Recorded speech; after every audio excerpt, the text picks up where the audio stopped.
11th, and alternate side parking rules are in effect. Suki? All right, thank you so much. It is 7:35, and it is National Autism Month. And for nonverbal children with autism, you know what, communicating can be very difficult. There are many methods and devices that are out there to help parents and children understand one another, but two speech language pathologists have now designed an application that gives a voice to people who can't talk, and they join us live. Renee Collender and Heidi Lestraco, creators of Speak for Yourself. Thank you so much for being here. I came across your story, and I was really impressed with the idea, because here you guys are on the front lines, because you work with children who are nonverbal, not only children but adults as well. So what makes your application different?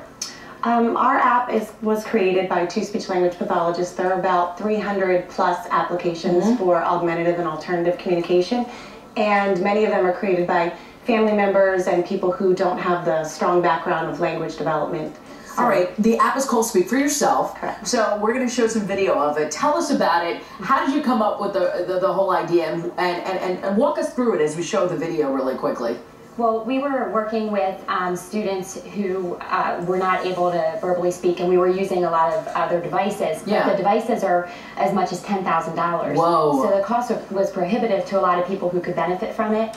So when the iPad came out, we saw this as an opportunity. It's a game changer. Absolutely, for people who weren't able to afford the expensive communication devices to still be able to have a way to communicate. So what is augmentative alternative communication? It sounds very, very complicated. It's basically a lot of children who have autism and also with other genetic syndromes, apraxia, aren't able to, use their mouths to speak. The coordination isn't able to, they're not able to get their thoughts out. So this is an alternative way for them to be able to do that. Gotta imagine when you give them the tools and the key, it's like it just opens this world for them. What is that like for you? Oh, it's life-changing. We love our jobs. I mean, we get up every morning and are like, we are so lucky and blessed to be able to work with these kids. And we have parents who tell us for the first time their kids are able to tell them that they love them.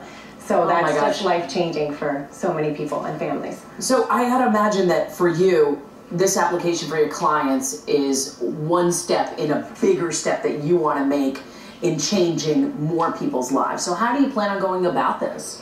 Well, the more people who hear about it and actually start to use it. How much does it cost?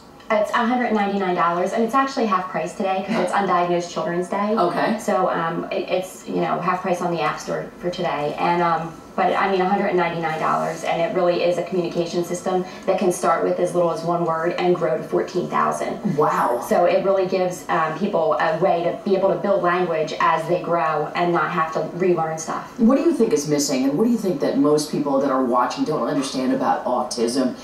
Even though we all feel like we are educated on it somehow, you being on the front lines as teachers, as educators, what do you think is missing? Autism is a spectrum disorder, so there are many people who are verbal, and then there are people who are unable to speak.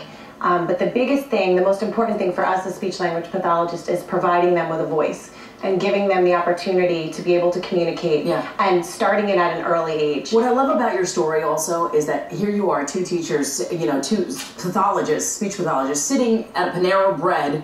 Did you never know that you were going to do something like this and change people's lives in this level? Well, we started doing it as a PowerPoint presentation, and then when we were really talking about it, we were like, wow, this could be great. It could really make a difference for the people who need it, and it's just so great because it has.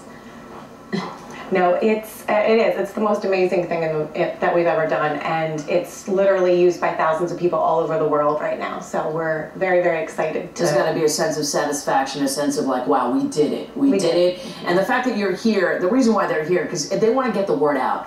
The app, like you said, it's called Speak for Yourself. It's on iTunes right now. Correct. And even though it's 100-something, it's half price today. Correct. So we wanted to allow parents who don't have a voice for their children to maybe try something, to maybe unlock something in their child's brain. Or, you know what, if you have an older sibling, unlock something. And I think it's just important to say also that it does not stop a child from developing verbal speech. It actually helps them to be able to start to talk, and just if you have high expectations and give them a way to communicate, they generally do. All right. I applaud the both of you. Thank you so much for coming in here. Thank you Renee for having Hollinger and us. Heidi Lestracco. Once again, the app is called Speak for Yourself. It's on iTunes right now. It's going to help a lot of families. Also, this app you can check out also on www.speakforyourself.org if you want to find out more information. And remember, I just love these kind of feel-good stories because it's just one thing that you need to do. You have an idea, you're sitting there in a Panera Bread like these ladies, and look at all the lives that they're changing. And we can do that as ourselves. Thank you. Thank you. 7:40 when we come back on the Pick 7 Morning News. We're going to go back live to Brooklyn, including we're going to have live performances from the